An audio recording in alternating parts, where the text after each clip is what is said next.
Halo teman-teman semuanya, selamat datang di program baru saya.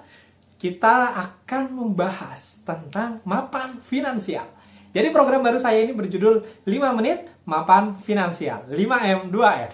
Dan di video pertama ini, video podcast pertama ini, saya akan lebih fokus tentang apakah kita masih bisa berinvestasi pada saat krisis atau pada saat corona seperti ini. Jawaban saya tentunya kita pasti bisa untuk berinvestasi walaupun pada saat krisis.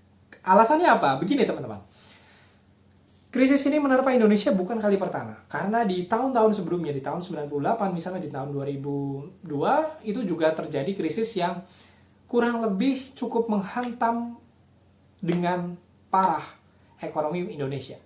Tetapi, banyak orang yang masih survive, dan tidak hanya survive, bahkan banyak dari mereka yang justru bertambah kaya, yang kekayaannya bertambah bahkan setelah krisis. Apa yang mereka lakukan sebenarnya agar mereka tidak hanya survive, tapi kelasnya ikut naik setelah survive. Dan guru-guru saya juga banyak mempraktekkan ini. Salah satu yang sangat famous adalah Bang Sandiaga Uno. Teman-teman bisa bayangkan pada saat krisis ekonomi mendera Indonesia tahun 98, Bang Sandiaga Uno adalah salah satu dari karyawan yang menjadi korban PHK perusahaannya. Tetapi setelah 98, dia mampu perlahan-lahan dari sangat kecil mendirikan cikal bakalnya Saratoga Investama, dan sekarang beliau menjadi salah satu orang paling kaya di Indonesia versi majalah Forbes. Apa yang bisa kita ambil dari sana teman-teman?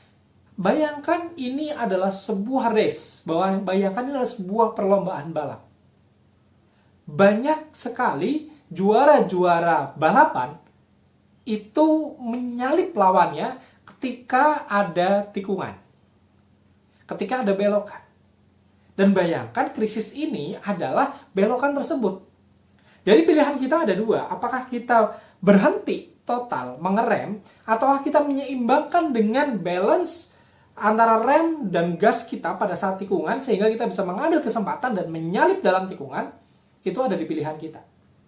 Artinya apa? Artinya walaupun sedang ada krisis seperti ini, kita harus menemukan formula yang tepat bagaimana menyeimbangkan antara reserve cash kita, cadangan cash kita yang kita gunakan untuk dana darurat, dana kesehatan, dan untuk keperluan sehari-hari dengan cadangan dana investasi. Karena menyimpan uang yang dalam jumlah besar dalam bentuk cash itu juga tidak bijaksana. Kenapa? Karena terjadi inflasi yang pastinya itu akan menggerus nilai uang kita. Jadi Anda harus menyiapkan reserve cash yang secukupnya untuk keperluan makan Anda, untuk dana cadangan, dana darurat, dan yang lain sebagainya. Paling tidak bisa survive berapa lama? Saran saya 3 bulan. Jadi Anda menyiapkan ukuran uang cash yang cocok untuk Anda selama 3 bulan. Nah, sisanya itu yang Anda mulai pikirkan untuk menempatkan portofolionya dalam investasi, instrumen investasi yang baru. Banyak sekali pilihannya di luar sana. Misalnya mulai dari emas, misalnya mulai dari properti, tapi produktif. Anda bisa mulai menanam sesuatu mungkin, karena the next gold itu adalah tanaman ya, adalah kembali ke bahan pokok. Atau Anda bisa berinvestasi di bisnis real.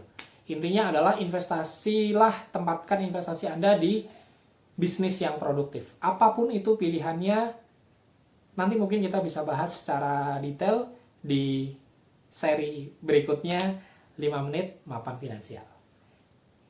Tetap stay optimis, tetap cerdas investasi, dan itu yang akan menuntun kita untuk menjadi orang-orang yang mapan finansial. Terima kasih, saya Brili Agung. Wassalamualaikum warahmatullahi wabarakatuh.